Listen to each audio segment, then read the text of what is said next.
With the recent firing of Matt Rhule as the head coach for the Carolina Panthers, there's a lot of questions. There's a lot of things floating around here. The whole thought of what could happen with the Carolina Panthers moving forward. Are some of their players going to get traded? Should they clean house altogether? What's going on with the Carolina Panthers? And to be honest with you, with Steve Wilkes now coming in as the head coach, I don't think anything is off the table at this point. I think that this team is very talented. Defensively, I've said it for a while now. This defense is fast, it's young, it's opportunistic, it makes plays. I don't think I would like to trade a lot of these pieces, if any of these pieces, away, but it is what it is at this point. But I also feel like this is going to be very interesting when you consider the fact that this defense is very talented. There's some pieces on offense, and yes, at the end of the day, it is going to be tough. Now, I have to preface by saying I know I haven't updated my depth chart yet because, yes, Robbie Anderson got traded yesterday to the Arizona Cardinals, which makes a lot of sense because Hollywood Brown looks like he's going to be out for, I think, 4 to 6 weeks with that. I believe it's a slight fracture in his foot, so wishing nothing but a speedy recovery for him. Now, if you just take a look at the players that potentially could be shipped off, okay, offensively, Baker Mayfield, P.J. Walker, and all those guys, I mean, if the Panthers get the first overall pick next year, I mean, they could go quarterback, probably would, and we'll get into the draft a little bit later in the offseason. But I do think that, okay, so for right now, the Panthers probably are going to, I don't want to say necessarily tank, but they could definitely look at kind of what's the next step. Christian McCaffrey, definitely a trade piece at this point for me. His contract plus running backs, you just never pay him. And honestly, what could you get it for at this point?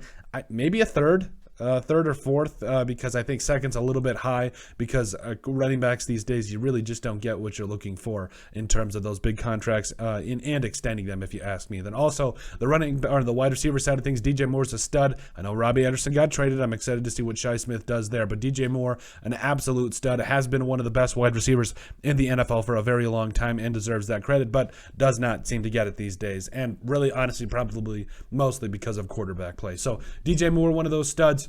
And as this offensive line, by the way, has actually played very respectfully. I've got nothing but love for Ike Ekwonu as well as Pat Elflein and all those guys. They've really stepped up in a lot of different ways this year. And then defensively, Brian Bird's heading into the last year of his rookie contract there.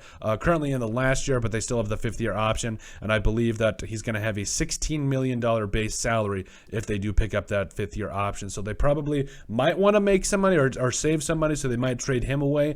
I think at the very least a first-round pick. I don't think that Brian Burns will be anything short of that. A guy that has been an absolute just a baller for you. Really has, and through 4 seasons now, has amassed a total of here as I'm looking it up. I apologize. I should have had this done before, but right now has amassed a total of 29.5 sacks, about that 30 sack mark for the Panthers. And quite truthfully, his impact is way bigger than just on the stat sheet. That through 6 games has 4 sacks for the Panthers this year. Again, probably going to be at least worth a first-round pick, so that will definitely help you. Probably a later first-round draft pick, so maybe a team that's looking for a little bit of edge help like the Raiders. I think it would make a lot of sense. And then also Derek Brown, absolute just mammoth of a man, just absolutely one of those guys you can build a team around, but he's also looking like he's going to be one of those players that does get paid just like Brian Burns coming up in the future. Do you want to trade him and get a first round pick out of him as well? Definitely something you could consider and definitely look at because Brian Burns, Derek Brown,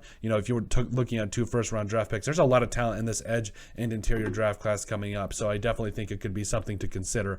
And as far as the rest of this defense, Jeremy Chin, he's definitely a player that you're keeping an eye on. Maybe you want to keep some of these guys. I don't know. Also, J.C. Horn, definitely at least worth a first round draft pick. Definitely someone you want to keep an eye on. So it's not like this team doesn't have options. You have at least 4 or 5 players. You could see what you could get for them. If you don't get exactly what you want, I don't have a problem with you keeping Brian Burns and Derek Brown and J.C. Horn and Jeremy Chin. That's actually the makings for a very solid defensive group. So at the end of the day, the Panthers are in a spot where I don't want to say a fire sale is coming, but I do think that they have a lot of options in terms of being able to amass draft picks and being able to, obviously they might have the first overall draft pick coming up in this next year's draft, but they will at least have their shot at a quarterback, I think, which is probably going to be the route that they go. But after that, they're going to get some. They got a 6th and a 7th for Robbie Anderson for the Cardinals, so a 6th round in the 2023 NFL draft and then a 7th round in the 2024 NFL draft. So it will be interesting to see what direction this team does go because there's so much talent. There's so much still left over from this. Is it going to be worth to just blow it up and see what you can get, or do you keep some of these players around and just see if you can just run the tables in the next couple of years. But let us know what you guys think. Make sure you guys like and subscribe down below. Leave a like and a comment. It helps people find the show. We greatly appreciate all the support that we've gotten and continue to get. You guys are all truthfully awesome. We love every single one of you. Down in the description below, you'll find all of our social media platforms. So give us a like and a follow there. Also, remember to give us a listen and sub on iTunes. And finally, if you have anything else you'd like us to cover, send us an email at thesportsbp@yahoo.com or put in the comment section down below, and we would love to cover it. But let us know what you guys think about if the Carolina Panthers should clean house.